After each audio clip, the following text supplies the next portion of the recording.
देखिए, मैं पटेल हूं, पल्लवी पटेल। धोखा, छल, छलावा ये सब हमारे खून में नहीं है। समाजवादी पार्टी और अखिलेश जी के साथ राजनीतिक हमारे संबंध तो हैं ही, लेकिन उसके अलावा निजी संबंध भी हैं।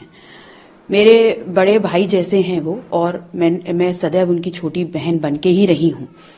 और मेरे ऐसे संस्कार हैं कि मेरा जो उनके प्रति मर्यादा है उसका उल्लंघन मैं नहीं कर सकती। लेकिन ये बड़ी विनम्रता पूर्वक जरूर कहना चाहूंगी कि धोखा, छलावा इन सब शब्दों से बचना चाहिए।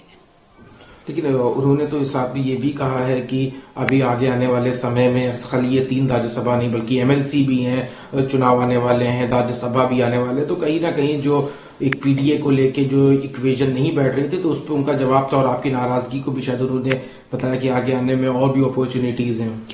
देखिए, आगे एमएलसी है, राज्यसभा है, ये मेरा सरोकार नहीं है। मेरी ऑब्जेक्शन जो था वो सिर्फ इस बात का था कि हमारा नारा पिछड़ा, दलित, अल्पसंख्यक है, तो वो हमारे हर चीज में दिखना चाहिए, बस।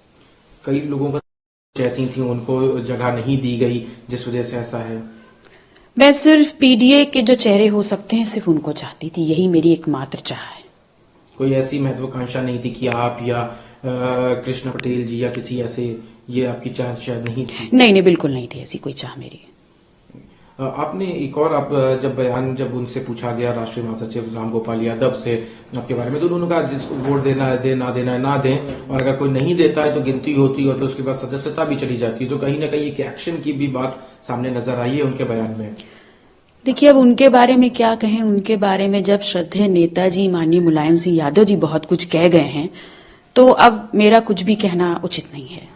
उन्होंने ये कहा कि सदस्यता करती हैं तो उसके बाद अगर इस तरह का कोई एक्शन लिया गया तब? ये मेरा बिल्कुल विषय नहीं है। इससे आपको कोई आपत्ति, नाराजगी, कुछ ऐसी चीज? नहीं नहीं, बिल्कुल नहीं। कल स्वामी प्रसाद मौर्य ने जिस तरह से इस्तीफा दिया और उसके बाद देखा गया कि समाजवादी पार्टी के कई नेता उनका विरोध कर रहे थे, तो वहीं कई लोग उनके सपोर्ट में आए। लेकिन उन्होंने एक बात जो कही थी कि एक राष्ट्रीय महासचिव के बयान को निजी बताया जाता है और दूसरे को पार्टी का बताया जाता है, जो आपके केस में भी, उसको किस तरह से आप देखते हैं? देखिए, मैंने पहले भी कहा और मैं पुनः कह रही हूं कि स्वामी प्रसाद मौर्य जी बहुत कद्दावर नेता हैं। एक लंबी जर्नी रही है उनकी सामाजिक न्याय को लेकर के, और जिस नारे के साथ हम चल रहे हैं, कहीं ना कहीं स्वामी प्रसाद मौर्य जी उस नारे का एक बहुत प्रमुख चेहरा है। और ऐसे में कहीं अगर पार्टी के अंदर उनके ऊपर अनर्गल बयानबाजी होती है, तो जिस कद के वो नेता हैं उससे आहत होना स्वाभाविक है, और उनका जो डिसीजन है वो इसी के परिणाम स्वरूप है। 2024 से पहले कहीं बन पाई, तो क्या आने वाले समय में आप या स्वामी प्रसाद मौर्य क्या पार्टी से अलग होने का सोच रहे हैं? देखिए, पहले हम जब गठबंधन में आए तब भी ये निर्णय हमारे बड़े भाई अखिलेश भैया ने ही लिया था, और आगे भी हम गठबंधन का हिस्सा रहेंगे या नहीं रहेंगे ये निर्णय भी वही लेंगे। आपकी तरफ से अभी और कोई चीज कहना कि जैसे पीडीए या उन्होंने जो अपने आप को कहा कि एमएलसी, तो उसके बाद आप वोट अब करेंगी कि नहीं करेंगी?